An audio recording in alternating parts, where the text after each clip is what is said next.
ಅತ್ಯಂತ ಮಹತ್ವಪೂರ್ಣವಾದಂತಹ ಒಂದು ಸೆಮಿನಾರ್ ಅನ್ನ ನಾವು ಏರ್ಪಡಿಸಿದ್ದೀರಿ. ಭಾರತವನ್ನು ಸಶಕ್ತಗೊಳಿಸುವಲ್ಲಿ ಮಾತೃಭಾಷೆಗಳ ಕೊಡುಗೆ, ಭಾಷಾ ಭಾರತ ಬಲಿಷ್ಠ ಭಾರತ. ಭಾರತೀಯ ಭಾಷೆಗಳೇನಿದ್ದಾವೆ, ದ ಇಂಡಿಯನ್ ಲ್ಯಾಂಗ್ವೇಜಸ್, ಆ ಇಂಡಿಯನ್ ಲ್ಯಾಂಗ್ವೇಜಸ್ ಭಾರತೀಯ ಭಾಷೆಗಳು they are quite ancient. They have got history of more than 2000 years, 3000 years. The first literary work, Kaviraja Marga, is said to be written in 8th century. Means that huge literary work, if it is done in 8th century, means more than 1200 years back, this language was there and it was a quite rich language.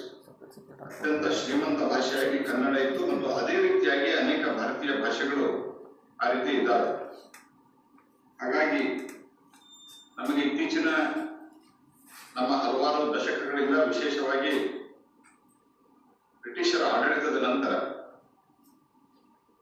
ಅನೇಕ ವಿಷಯಗಳು, ಅದು ಭಾಷೆಯನ್ನು ಹಿಡಿದು including the language, including our culture, including our history, as a type of inferiority complex was created.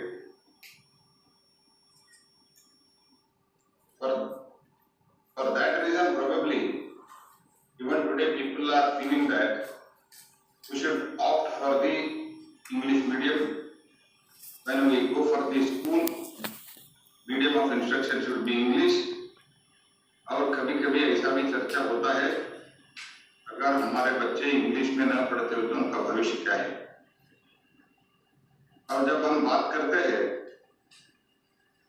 भाषा का और मातृभाषा में शिक्षण का और टेक्निकल एजुकेशन, मेडिकल एजुकेशन में शिक्षण का, मातृभाषा में शिक्षण का बात करते हैं, कई लोग ऐसे बोलने वाले भी है कि इसमें R&D का क्या होगा अगर इंग्लिश में हम नहीं पढ़ाई करते।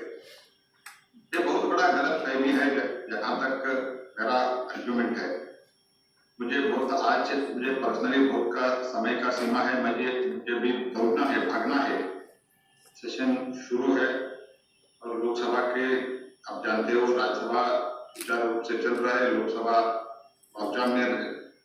लॉकडाउन हो गया है, इसलिए उसका मीटिंग अभी तुरंत है, इसलिए मैं ज्यादा डिटेल में नहीं बोल पाता हूँ।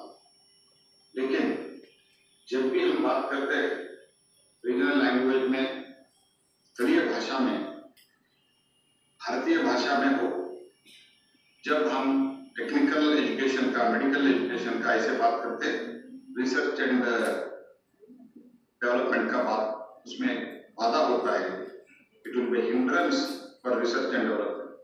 This is a most misconceived notion according to me, because Russia में तो इंग्लिश नहीं है, जापान में इंग्लिश नहीं है, जर्मनी में इंग्लिश नहीं है, ऐसे बहुत देशों में अंग्रेजी नहीं है, तो R&D तो कम नहीं है. Some of they are giants in their own field. तो इसीलिए इसके बारे में हमको बहुत सीरियसली सोचना चाहिए. जब भी हमारा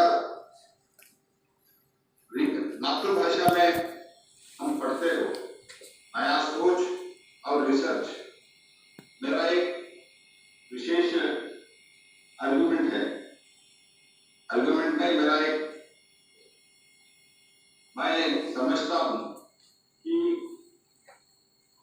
जब किसी ने आपको अंग्रेजी में बोलता है, किसी में आप और भाषा में बोलता है, पहले अपने आपके मन में उसको भावना देने के लिए आपको उसको आपके मन में ही अंग्रेजी में जो बोलता है, हिंदी में जो बोलता है, उसको आप मातृभाषा में ट्रांसलेट करने का कोशिश करते हैं. तो बाद में आप इसके लिए वो आइडिया रिसीव करते हैं. एक बार आइडिया रिसीव करने के बाद उसके बारे में रिसर्च क्या होना चाहिए, उसके बारे में आगे मंथन क्या होना चाहिए सोचते हैं. अगर वही डायरेक्टली मातृभाषा में होता है तो जो आप मन में ही ट्रांसलेट करने का एक भार, एक वजन आपके मस्तक पर पड़ते हैं तो कम हो जाता है। इसीलिए मातृभाषा ये है, ये तो बहुत इंपॉर्टेंट है, बहुत महत्वपूर्ण है। दूसरी बात, जो भारतीय भाषा है, whatever the Indian languages are there, they are quite ancient, तो बहुत बड़ा हिस्ट्री है। और यहाँ तक इंग्लिश का सवाल है, it is 500-600 years, maximum 700 years old, whereas almost all the Indian languages they are more than 2,000-3,000 years। इसीलिए आपने जो 8 शेड्यूल का आपने जिक्र कर रहे, उसके लिए हमारा पूरा प्रयास है कि हमारा मातृभाषा के लिए जो कुछ भी इम्पोर्टेंट देना है उसको देना है। और हम तो अभी कोशिश कर रहे हैं, स्पेशली राज्यसभा में तो बहुत हमारा माननीय वेंकैया जी जो हमारा चेयरमैन भी है, उपराष्ट्रपति भी है, उन्होंने बहुत कोशिश करते हैं जब भी विषय रखते हैं आप मातृभाषा में रखो और उसका ट्रांसलेशन का अरेंजमेंट साइमल्टेनियसली हम करेंगे। ऐसा भी एक सोच चल रहा है। इसमें भी माननीय प्रधानमंत्री जी इसको बहुत बढ़ावा दे रहा है।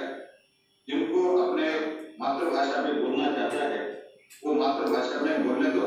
और उसका हम ये भी सोच रहे हैं, अभी हुआ नहीं, यहाँ पार्लियामेंट में हमारा सोच ये भी है किसी भी लैंग्वेज में बोलते हैं तो भी सब भाषा में ट्रांसलेट हो जाए, ऐसा भी एक सोच चल रहा है। नॉट अनाउंसिंग इट, बट ये भी एक सोच चल रहा है, क्योंकि जब अपनी भाषा में हम बोलते हैं बहुत प्रभावी ढंग से हम हमारा विचार, हमारा सोच, हम हमारा आर्ग्यूमेंट हम रख सकते हैं।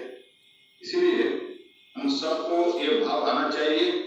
कर्नाटक में हम जो हम गीत गाते हैं, कर्नाटक का भारत जननीय तनुजाते, नाड़े गीते हम उसको बोलते हैं।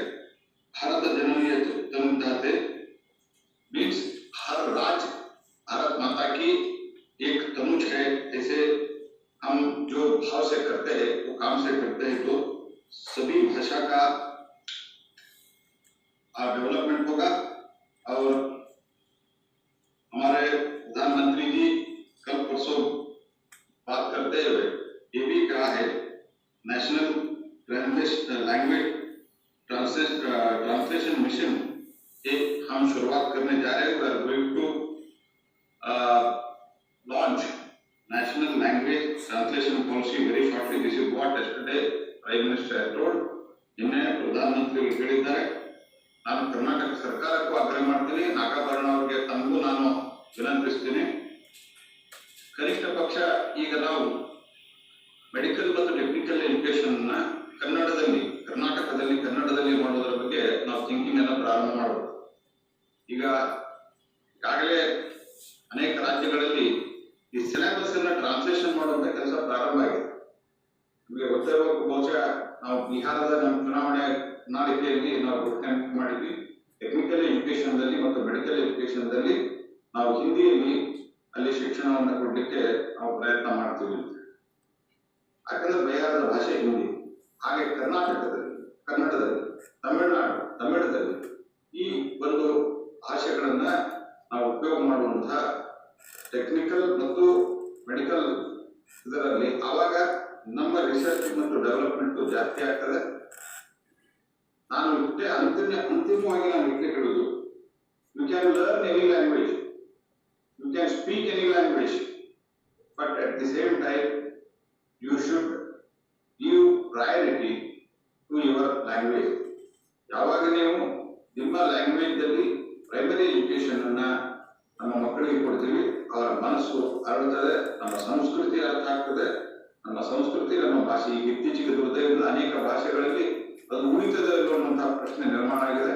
ಆದ್ರೆ ನಾನು ಭಾರತ ಸರ್ಕಾರದ ಪರವಾಗಿ ಇಷ್ಟನ್ನು ಹೇಳಲಿಕ್ಕೆ ಬಯಸ್ತೀನಿ, I would like to assure you that all regional languages will be supported by government of India. ಆದ್ದರಿಂದ ನಾನು ಇಷ್ಟೇ ಹೇಳ್ತೀನಿ, ನಮ್ಮದು ಒಂದು ಎಲ್ಲದ ಭಾಷೆಯಲ್ಲಿ ನಮ್ಮ ಭಾಷೆ ಬಂದಾಗಬಾರದು, ಕೇವಲ ಭಾಷೆ ಮಾತ್ರ ಆಗಬಾರದು, ಅದು ಮಾತೃಭಾಷೆ ಆಗಬೇಕು ಅನ್ನುವಂಥ ಒಂದು ಧ್ಯೇಯದಿಂದ ಭಾರತ ಸರ್ಕಾರ ಕೆಲಸ ಮಾಡ್ತದೆ। ಅದರಿಂದ ನಿಮ್ಮ ಈ ಒಂದು 2 ದಿವಸದ ವಿಚಾರ ಸಂಕಿರಣ ಯಶಸ್ವಿಯಾಗಿ ಮತ್ತು ನೀವೇನು ರೆಕಮೆಂಡೇಶನ್ ಅಲ್ಲಿ ತೀರ್ಮಾನವನ್ನು ತೆಗೆದುಕೊಂಡು ಭಾರತ ಸರ್ಕಾರ ರೆಕಮೆಂಡೇಶನ್ ಅನ್ನು ಕೊಡ್ತೀರಿ ಅದನ್ನು ಪ್ರಾಮಾಣಿಕವಾಗಿ ಅನುಸರಣೆ ಮಾಡಲಿಕ್ಕೆ ನಾವು ನಿಮ್ಮ ಜೊತೆಗೆ ಇರ್ತೇವೆ ಅನ್ನುವಂಥ ಮಾತನ್ನು ಕೇಳಿ ನನಗೆ ತೀವ್ರ ಅನಿವಾರ್ಯತೆ ಇರಲಿಲ್ಲ ರಾಜ್ಯಸಭೆಯಲ್ಲಿ ನಾನು ತಕ್ಷಣ ಹೊರಡಬೇಕಾಗಿರೋದ್ರಿಂದ ಆಗ್ರಹದ ಮೇರೆಗೆ ನಾನು 10 ನಿಮಿಷ ಇಲ್ಲಿ ಒಂದು ಜಾಯಿನ್ ಆಗಿದ್ದೇನೆ. ಇಂತಹ ಒಂದು ಒಳ್ಳೆಯ ಅವಕಾಶವನ್ನು ನೀವು ಕೊಟ್ಟದ್ದಕ್ಕೆ ನಿಮಗೆ ನಾನು ಧನ್ಯವಾದ ಅರ್ಪಿಸ್ತೇನೆ. ನಮಸ್ಕಾರ.